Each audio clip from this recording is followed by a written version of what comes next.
In this video, we're going to be talking about roles. So we're going to be creating roles for different types of users that will be on our blogging website. We're going to set up the permission for those roles, and then we're going to create a couple of users. So running our blog has been a lot of fun, but it's also been a lot of work. We've had to travel around the world. We had to write these articles. We had to proofread them. We had to edit them. We had to post them, and if we saw any mistakes, we had to go back in and fix them. So wouldn't it be kind of nice to have another user on our website who could maybe just edit the content once it's been posted? Or edit the content right before it goes live to make sure that everything's okay? But they themselves maybe don't have the permission to create or delete content from our website. They only have the power to edit. Where we may have another person blogging on our website and we want them to have the ability to create and do all of the things they need to do with the blogs. But maybe we don't want them to be able to create or edit our about page. So how would we go about doing this? It seems like a lot of work in creating these different types of users. Well, the good news is within Drupal 8, it's actually pretty easy. All we have to do is set up some roles and modify the permissions. So if we come up here into Manage, and then we go to People, we can see here we have a Roles tab. And as of right now, we have 3 roles. We have the anonymous user, who is someone that's just visiting the site, they're not logged in. We have the authenticated user role as anybody that's logged in but doesn't necessarily have another role. And then we have the administrator role, which is a little bit more of our power user. So let's add a role here. And we're going to add a role called editor. And this is going to be the role for the person editing our site. And now that they have this editor role, we can set up special permissions just for that role to be able to edit but not create or delete content. And we can do that by coming down here in the permissions to the content section, which would be under Node here. And if we see the article, we can see that there is a create new article, delete any, or delete own. And we want to go over to our editor and make sure that all 3 of those are off, including the delete revisions. So all 4 of those are off.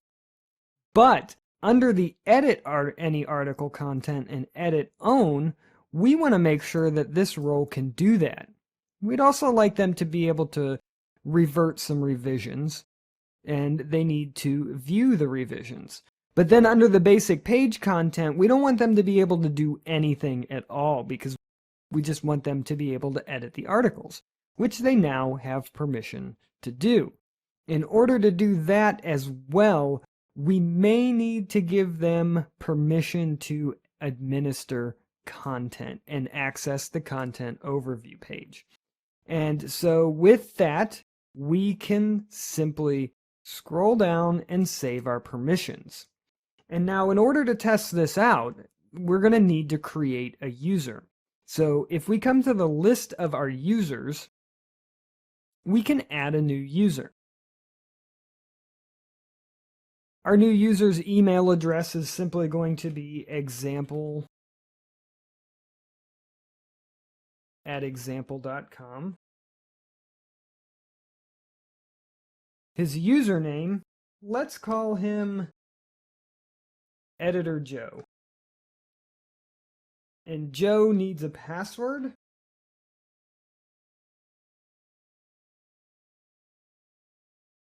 And then we need to come down here and make sure that Joe has the editor role. And then we can create his new account. And then what I'm going to do is I am going to grab our website URL here. And I'm going to open it in an incognito window so that we can get logged in with our new role. We're going to go to /user.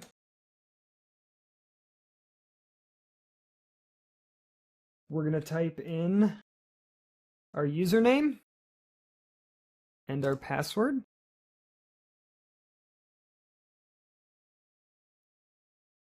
And now that we're logged in, if we go home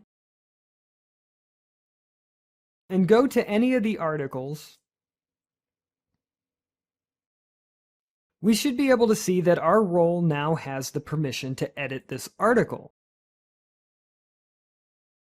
But one thing that you may notice is not happening is that there's no way for us to delete it. We can temporarily unpublish it, but we can't delete the particular article. And that's exactly what we want.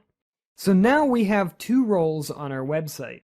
We have our administrator role, which is going to be allowed to create all of the article content that's necessary for the site. It can edit the About Me page.